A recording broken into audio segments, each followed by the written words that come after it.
What's up, everybody? I'm back. It's Wednesday, and I'm actually doing two songs from the same artist 2 days in a row, or one song from the same artist 2 days in a row.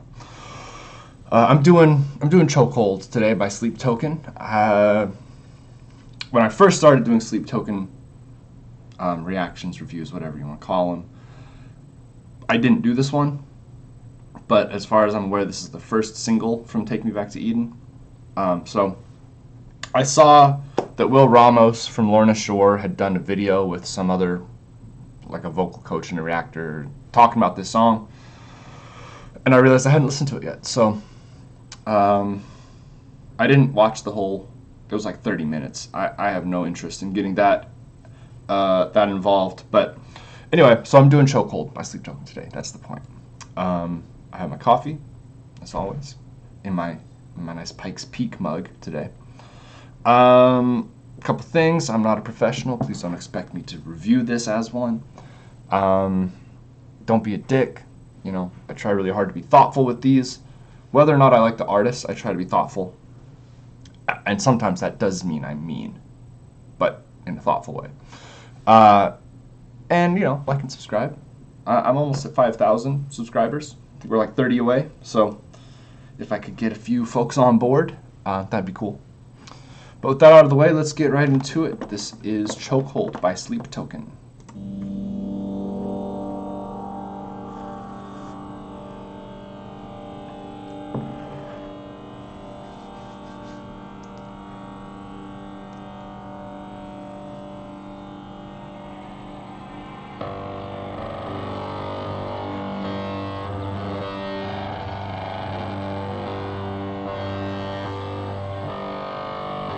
It's good coffee. When we were made,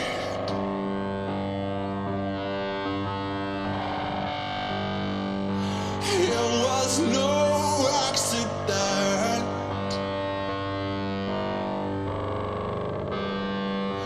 We were tangled up like branches in a flood.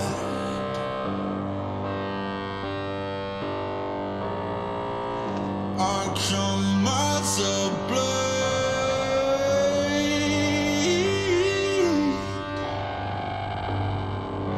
a sacred guardian. So you keep me sharp and test my worth in blood.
All right.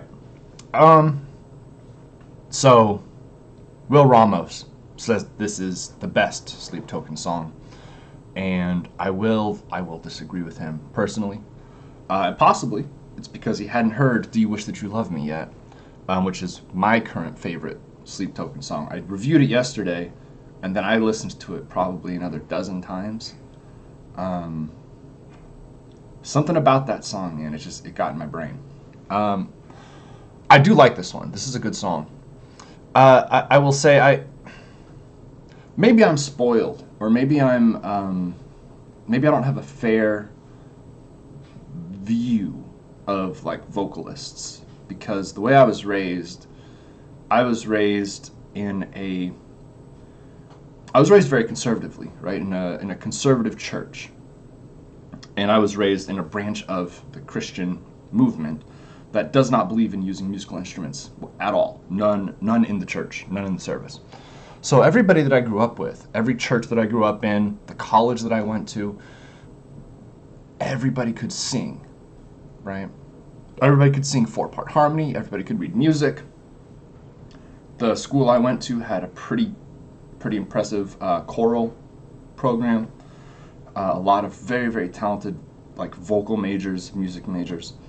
So it's very hard for me to get like blown away by somebody's voice. And that may be unfair, right? That may be because, I have too high of a standard from how I was raised.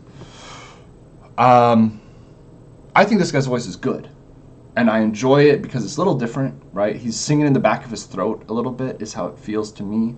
When we were rise, right? You kind of holding it back there instead of opening up and projecting. And it does create a little interesting effect. I like the slide, I like the way he sings. I was watching that video, that Will Ramos with somebody. The charismatic voice was there. I've never watched any of her stuff, but they kept stopping and like gushing over his voice, and I couldn't figure it out because it didn't seem to me, based on what I had heard, and at this point, I've now finished the song. I just didn't understand it. Like, it didn't seem that out of the ordinary to me. Not that it's like, again, let me be clear here. I'm not saying that doesn't mean I don't think it's good. What I'm saying is I don't think that it separates itself for me from what I consider to be good to what I consider to be incredible, right? Like, I've done a lot of Dimash. He has one of the most incredible voices I've ever heard, possibly the best vocalist I've ever heard. His range is unbelievable. His vocal control is unbelievable. He has perfect pitch. That blew me away. Like, listening to him, it did. It actually like shocked me. And I really like this guy, and I think that his vocals are very nice. They fit the music well. They're interesting. I like that he's singing in that lower register, right? It does lean a little bit into mid-2000s alt metal territory at times, right? I do hear Hinder starting to creep in a little bit. But I like his voice. I want to be clear about that. I'm not saying he's a bad singer. I'm not saying this is a bad song or anything like that. This is my opinion, right? And I'm coming at this from, I prioritize, when I listen to music, I prioritize really gifted vocalists for the most part. I try to listen to vocalists who are really, really good. And so, because I did choir when I was a kid, right? I've had vocal training. I can read music. I can sing multiple parts. So seeing somebody else sing who's had that same sort of, I assume, same sort of background, right? That it just doesn't wow me.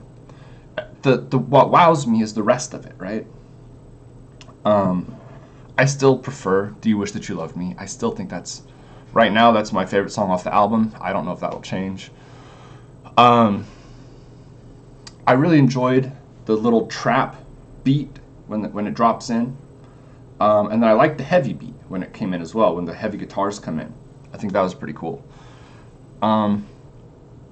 I like that they get a little bit of that swing, right? Syncopation.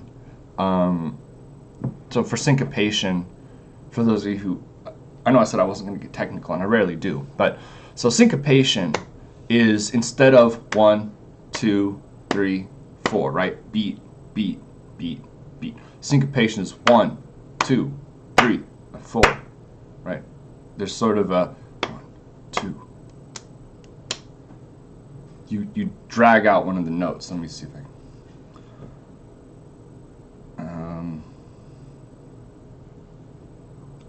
It's really hard to do with clapping. Anyway, syncopation, it's what makes blues music so interesting, right? It's instead of playing on the beat, you will play in between beats sometimes, or you will delay, right? You will hold a note. So 1, 2, 3, 4, right? Something like that. And they do that, and that gives you that swing, especially when that trap beat comes in. Yeah, I do like this song. I don't think I would say, for my sake, I don't think this is the best Sleep Token song. Will Ramos, he's more successful than me. He's certainly welcome to have his favorites. I wouldn't tell him he's wrong, but I don't think this might be in the top 3 for me. I think I like this better than Aqua Regia. I think I like this better than The Summoning. So right now, this is probably top 3 off that album. But yeah, I don't think it's bumped out Do You Wish That You Loved Me for the top spot. I keep saying that because I think you guys should go listen to that song if you haven't already. It's very, very good. It's not heavy at all, but it's very I don't know, it just works. It's very melancholic, and I like that. I think I'll wrap it up. I don't think I have much else to say. Yeah, I think this is going to be a good album. I like his voice. I like the instrumentation. I like the willingness to bounce back and forth between sort of different ideas musically, right? You got this drone at the beginning and at the end, and then you've got the trap beat, and then you've got this, basically straight metal breakdown, sort of, and then you get into that swing. So yeah, I like this. I don't remember if somebody recommended Sleep Token to me or if I saw a video on my For You page and just decided to check it out. But either way, I'm glad that I found this band and got into them. I think they're really solid. And I know they have a pretty committed fan base, probably more committed than me. I haven't gotten quite to that level yet, but we'll see. Thank you guys for watching. Have a good day. Drink lots of water. Stay safe out there. And don't talk to cops.